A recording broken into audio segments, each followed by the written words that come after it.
रूस के कजान में ब्रिक्स शिखर सम्मेलन का आयोजन चल रहा है और कजान एक्सपो सेंटर में इस शिखर सम्मेलन में प्रधानमंत्री मोदी भारत का नेतृत्व कर रहे हैं। चीन के राष्ट्रपति शी जिनपिंग और रूस के राष्ट्रपति व्लादिमीर पुतिन समेत ब्रिक्स के सभी सदस्य देशों के शीर्ष नेता यहां मौजूद हैं।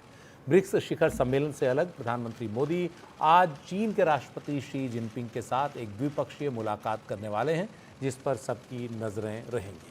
भारत और चीन के बीच सीमा विवाद को लेकर हुए समझौते की घोषणा के बाद दोनों नेताओं की इस मुलाकात पर पूरी दुनिया की निगाहें हैं। दोनों नेताओं के बीच 5 साल बाद ये द्विपक्षीय वार्ता हो रही है। В рамках объединения в текущем году мы стремились к тому, чтобы упрочить авторитет БРИКС। और हमारी सहयोगी कादम्बिनी इस वक्त हमारे साथ हैं खजान से। कादम्बिनी, आज जो बैठक है प्रधानमंत्री मोदी और चीन के राष्ट्रपति के बीच, उस पर पूरी दुनिया की निगाहें हैं। क्या खास बात होगी इस मुलाकात में?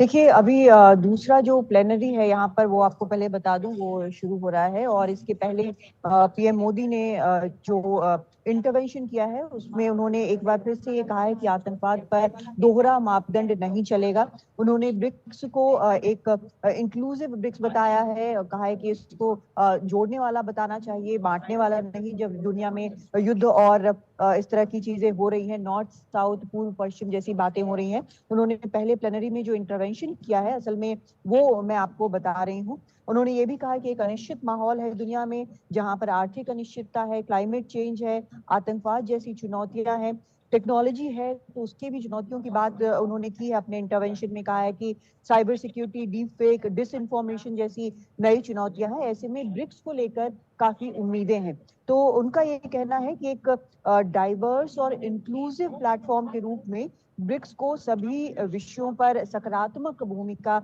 अटेंड करनी चाहिए और ये पीपल सेंट्रिक ब्रिक्स जो है वो होना चाहिए। युद्ध नहीं बल्कि डिप्लोमेसी को भारत सपोर्ट करता है, हम सपोर्ट करते हैं, ऐसा उन्होंने कहा है।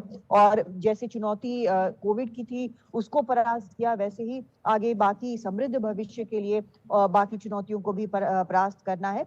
उन्होंने टेरर फाइनेंसिंग की बात की है, कहा है हम सभी को एक मत होकर दृढ़ता से और बिना दोहरे मापदंड के इस पर साथ चलना होगा।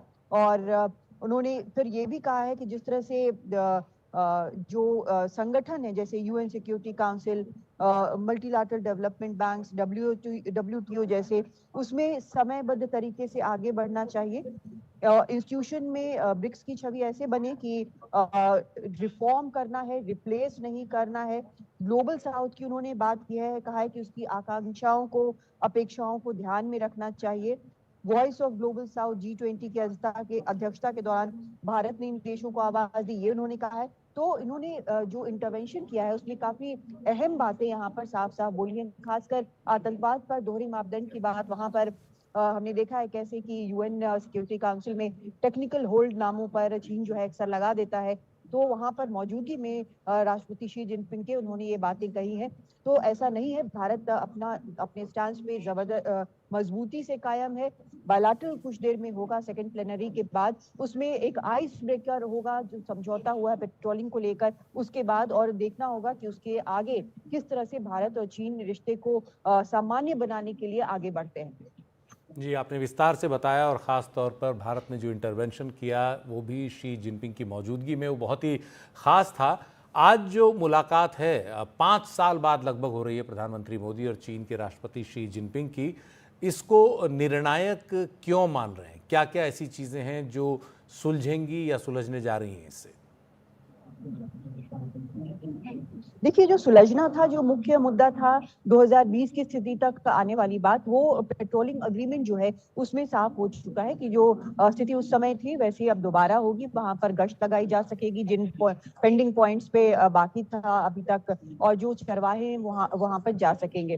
तो ये एक 2020 वाली बात है, उसमें ये मेजर ब्रेक थ्रू है, क्योंकि अभी तक ये नहीं हुआ था, अब ये हो चुका है। तो ये इसके बाद एक रिश्तों के नॉर्मलाइजेशन की जो शुरुआत होगी, एक मुहर जो लगती है इस समझौते पर वो दोनों शीर्ष नेताओं की बैठक में लगती है। हालांकि ये जरूर है कि भारत को काफी कॉशियस रहना होगा, ध्यान रखना होगा, और जो कई चीजें जो चीन अब तक बोलता रहा है कि इन मसलों को एक तरफ रखकर बाकी रिश्ते को आगे बढ़ाना चाहिए, जैसे व्यापार हो, पीपल टू पीपल हो, या फिर जो डायरेक्ट फ्लाइट्स की बात हो, वो अब तक नहीं हो रही है।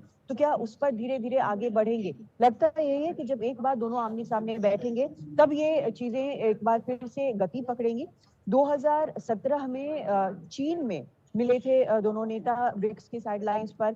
उसके बाद महाबलीपुरम में हमने दोनों को साथ देखा था। बीच में कुछ समिट्स हुई हैं जहां पर प्लेजेंट्रीज एक्सचेंज हुई है, लेकिन फॉर्मल बातचीत गलवान क्लैश के बाद अब हो रही है। तो ये काफी मायने रखता है, और खासकर इसलिए क्योंकि रिश्ते जिस तरह से बेपटरी हो गए हैं, उनको वापस पटरी पर लाने के लिए ये बेहद अहम और बड़ा कदम है। जी, बहुत बहुत शुक्रिया कादम्बिनी इस पूरे मामले पर विस्तार से जानकारी देने के लिए।